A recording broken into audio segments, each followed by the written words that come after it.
नमस्कार बच्चों। आज हम लेसन 5 को आगे की तरफ बढ़ाते हुए यानी हमारा जो नेशनल इनकम की गणना करने के जो मेथड हैं, इसी लेसन्स को आगे बढ़ाते हुए सेकंड जो क्वेश्चंस बनता है इसके अंदर उसके अंदर आते हैं।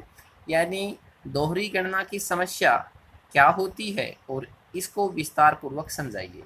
यानी दोहरी गणना की समस्या के तौर पर दोहरी गणना के नाम से कोई भी क्वेश्चन आता है तो हम इसको आराम से लिख सकते हैं।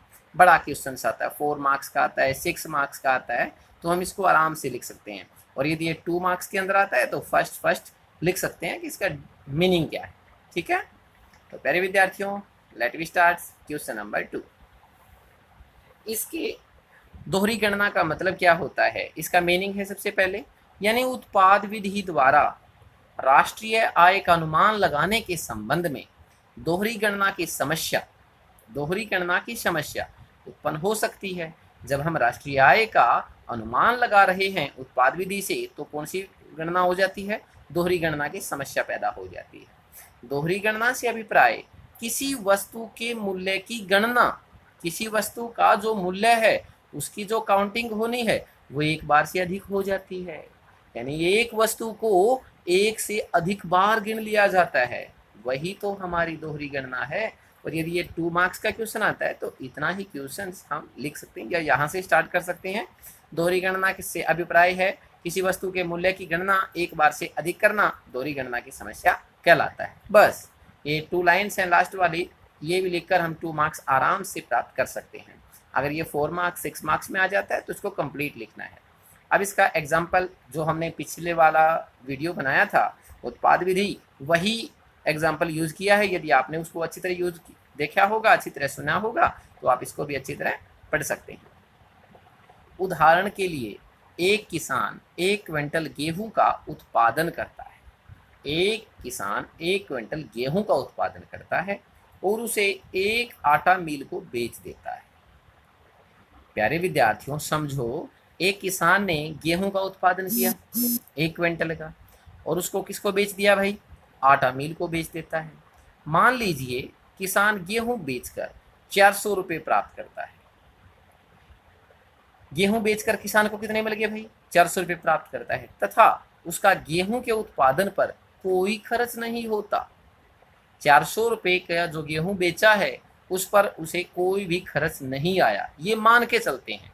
ठीक है, यानी 400 रुपये एक किसान ने मूल्य वृद्धि कर दी है। इस प्रकार किसान ने 400 रुपये के मूल्य का योगदान दिया।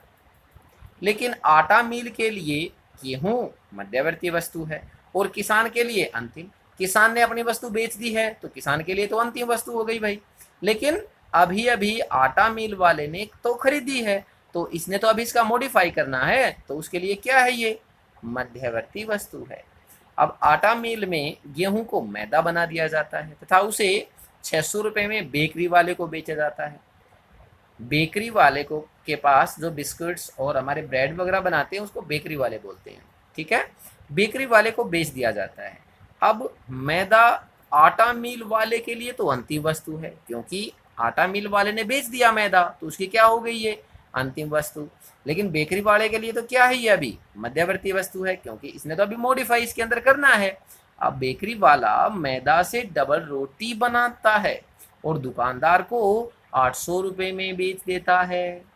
तो अब दुकानदार के लिए क्या हो गई भाई, ये 800 रुपये क्या है दुकानदार के लिए, मध्यवर्ती वस्तु है। और बेकरी वाले के लिए क्या हो गया, ये 800 रुपये अंतिम वस्तु हैं। यानी अब दुकानदार के लिए मध्यवर्ती वस्तु है और आटा मिल वाले के लिए अंतिम वस्तु है। यह डबल रोटी वाले बेकरी वाले के लिए अंतिम वस्तु, सॉरी बच्चों। दुकानदार यही डबल रोटी उपभोक्ता को 900 रुपये में बेच देता है, यानी 800 में खरीदी और 900 रुपये में उपभोक्ता को बेच देता है।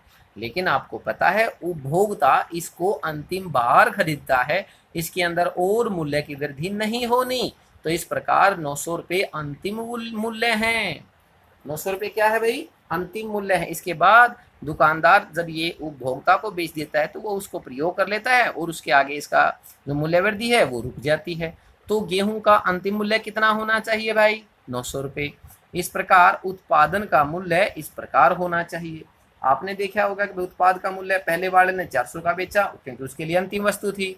फिर 600 रुपये किसने बेचा? ये आटा मिल वाले ने, ये किसान ने, ये आटा मिल वाले ने। 800 रुपये बेकरी वाले, 900 रुपये दुकानदार। यदि सबको जोड़ दिया जाए तो कितना हो गया भाई? 2700 रुपये ऐड होना चाहिए, क्योंकि डबल रोटी में जो डबल रोटी बनाई, क्या डबल रोटी जो बनाई उसके अंदर गेहूं का मूल्य भी है, मैदा का मूल्य भी है, गेहूं का मूल्य भी ऐड है, मैदे का मूल्य भी ऐड है, दोनों का मूल्य ऐड है ना। तो इस प्रकार यदि हम इसको 800 रुपये के अंदर, डबल रोटी वाला 800 रुपये के अंदर ऐड कर लेगा, तो अगर इसको भी अलग से ऐड करेंगे तो दोहरी गणना की समस्या पैदा हो जाएगी। यानी इस प्रकार या तो मूल्य वृद्धि, चलो इसको आगे बताते हैं, यानी मैदा का मूल्य आदि सम्मिलित है। इस प्रकार एक वस्तु के मूल्य की गणना जब एक बार से अधिक बार हो जाती है तो उसे ही दोहरी गणना की समस्या कहते हैं। इसके फलस्वरूप राष्ट्रीय उत्पाद में अनावश्यक वृद्धि हो जाती है। अब दोहरी गणना से बचने के उपाय, यानी दोहरी गणना से कैसे बचा जा सकता है, बचने के उपाय। फर्स्ट पॉइंट है अंतिम उत्पाद विधि, यानी इस विधि में उत्पादन के मूल्य में से मध्यवर्ती वस्तुओं का मूल्य घटा दिया जाता है। जब अंतिम वस्तु का मूल्य आता है, टोटल जो हमारे पास आता है उसके से पहले वाले मध्यवर्ती वस्तुओं का मूल्य घटा दिया जाता है। तो अंतिम वस्तु का मूल्य बराबर है उत्पाद मूल्य माइनस मध्यवर्ती वस्तु का मूल्य। यानी अंतिम कितना आया था भाई? 2700 रुपये आया था टोटल, और ये 400 रुपये मध्यवर्ती है, 600 रुपये मध्यवर्ती है, 800 रुपये मध्यवर्ती है, 800, 600, 1400 और 400, 1800, यानी 2700 अंतिम जो मूल्य है उनका टोटल, उसके अंदर से मध्यवर्ती वस्तुओं का मूल्य अगर घटा दिया जाए, यानी 2700 रुपये में से 1800 रुपये यदि घटा दिया जाए तो 900 रुपये आ जाता ना। तो 900 रुपये हमारा क्या है? अंतिम उत्पाद विधि से किसी वस्तु का मूल्य आ जाता है। ये 900 रुपये ही ऐड करना है। सेकंड है मूल्य वृद्धि विधि।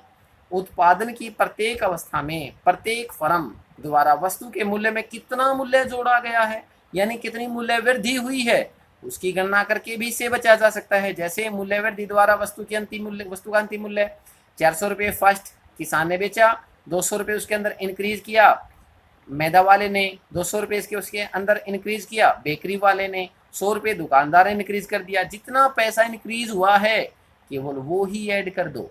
400 plus 200 plus 200 plus 100 is equal to 900। 900 is actual price of any commodity.